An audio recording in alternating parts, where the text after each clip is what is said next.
안녕하세요. 이번 센서공학 턴 프로젝트에서 자율주행 차량이 센서 동향 파악을 주제로 발표를 하게 된 18학번 차승준입니다. 발표는 해당 주제를 선정한 이유가 되는 배경, 기술 동향, 자율주행에 쓰이는 센서에 대한 리뷰, 마지막으로 센서가 가지는 한계점에 대한 순으로 발표를 진행하겠습니다. 해외의 다른 경쟁사와 마찬가지로 우리나라의 기업도 자율주행차 개발을 위해 힘쓰고 있음을 종종 뉴스에서 접하게 됩니다. 그만큼 자율주행차가 앞으로의 자동차 시장에서 대두되고 있기에 자율주행 차량에 들어가는 센서의 동향을 리뷰하기로 하였습니다. 해당 주제를 리뷰하기 위해 논문을 구글 스칼라에서 서칭하였고 해당 논문을 임팩트 팩터에 근거하여 선정하였습니다. 해당 논문은 MDPI 센서에 기재된 논문입니다. 자율주행 단계를 에세이에서 6단계를 나누었으며 이를 통해 현재 자율주행 기술이 어느 단계에 위치해 있는지 파악할 수 있습니다. 레벨 1에서는 운전자의 운행을 보조해주는 정도, 레벨 2에서는 시스템이 운전을 할 수 있지만 사람이 모니터링이 필수로 필요한 단계, 그리고 레벨 3단계부터는 시스템이 주가 되어 자율주행을 할 수 있는 단계입니다. 자율주행 기술에 대해 알아보겠습니다. 해당 그림은 자율주행 기술이 기능적 측면에서의 불록도를 나타냅니다. 센서를 통해 측정한 값을 자율주행 기술을 수행하기 위해서는 감지, 인지, 계획, 동작이 이루어져야 합니다. 감지는 센서로 환경을 직접 측정하는 것을 뜻합니다.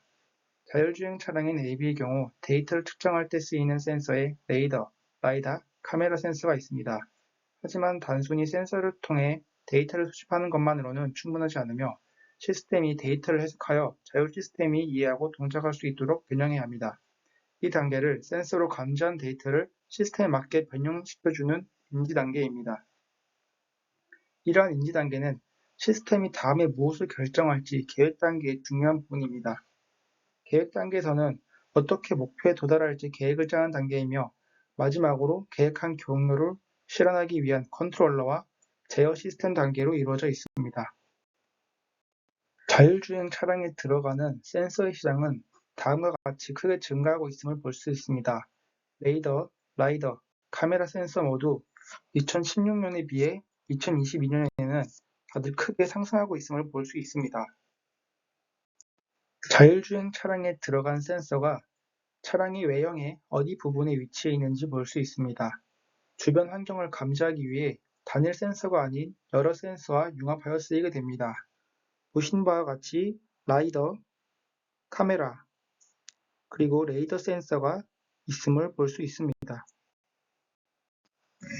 자율주행 차량에 들어가는 여러 센서들에 대한 리뷰를 설명드리겠습니다. 우선 카메라 센서의 원리와 종류에 대해 설명드리자면 바이노큘러 카메라 센서는 각 카메라의 다른 이미지 사이의 차이를 이용해 깊이 정보를 얻을 수 있습니다. 그리고 이 센서에는 두 개의 이미지 센서가 있으며 이 센서의 스펙을 말할 때는 이 두 개의 이미지 센서 사이의 거리인 베이스라인을 기준으로 말합니다. 두 개의 이미지 센서가 있어 높은 해상도와 정확한 데이터를 얻을 수는 있지만 하드웨어를 설치하는 등 추가적인 고려사항이 있다는 단점이 있습니다. 그리고 모노큘러 카메라는 단일 카메라로 구성되어 있어 위에서 설명한 센서보다 정확한 정보를 얻기는 비교적 힘들지만 비교적 저렴하고 설치 및 유지 관리가 쉬운 장점이 있습니다. 카메라 센서의 한계점은 렌즈에서 발생하는 굴절과 같은 편차 때문에 보정 작업이 필요하다는 점과 날씨 영향에 크게 영향을 받는 단점이 있습니다. 그리고 아무래도 영상 데이터를 처리하다 보니 큰 계산량을 요구하게 됩니다. 라이다는 원격 감지 기술로 대상 물체에 반사되는 적외선 빔이나 레이저 빛을 발사하는 원리로 동작합니다. 이 반사 신호는 기기에 의해 감지되며 빛 펄스의 발사와 수신 사이의 시간 간격을 통해 거리를 측정할 수 있습니다. 라이다는 주변 환경을 스캔하면서 포인트 클라우드 형태로 주변 환경을 매핑할 수 있습니다. 라이다 센서는 메카니컬 라이다와 솔리드 스테이트 라이다가 있습니다.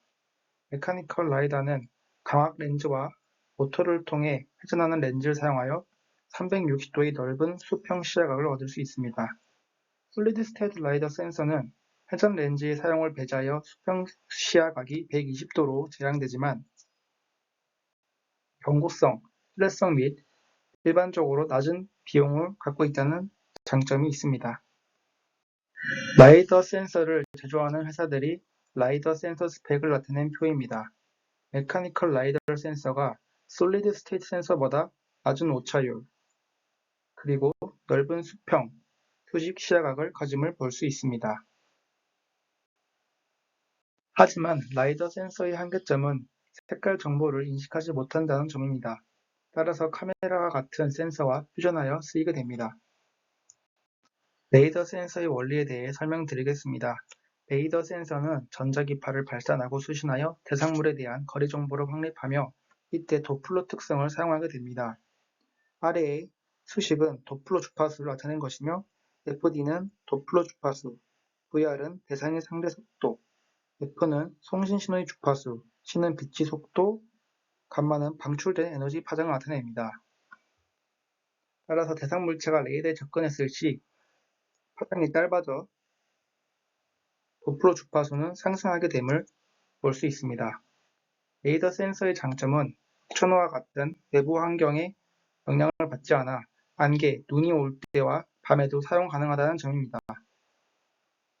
그러나 도플러 이동량의 유사성으로 인해 전기된 물체를 구별하기 어렵고 해상도가 낮아 객체 인식하고는 적합하지 않습니다.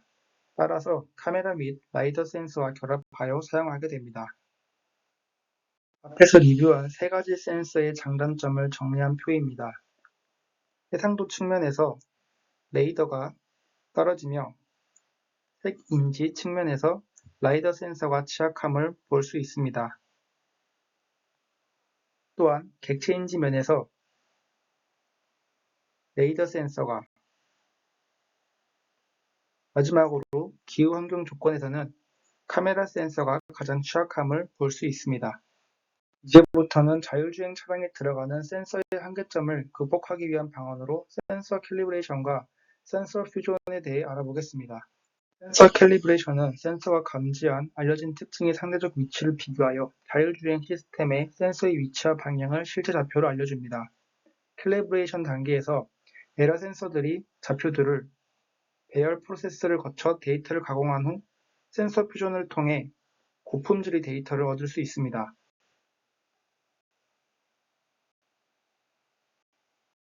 카메라 센서의 캘리브레이션에 대해 설명드리겠습니다. 실제 좌표는 외부 파라미터를 사용하여 카메라 좌표로 변환됩니다. 카메라 좌표는 내장 파라미터를 이용하여 이미지 평면에 매핑됩니다. 카메라 렌즈를 사용할 경우 왼쪽 그림과 같이 왜곡 현상이 일어나게 됩니다. 이를 예방하기 위해 오른쪽과 같은 사각형의 꼭지점마다 점을 매핑하여 왜곡 현상을 없애주는 카메라 캘리브레이션 패턴을 사용합니다. 보시면 각 사각형마다 꼭지점에 매핑하는 점이 있음을 볼 수 있습니다.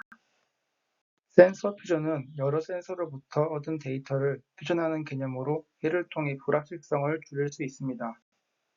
센서 퓨전의 종류로는 CR 센서 조합과 CLR 센서 조합이 있습니다.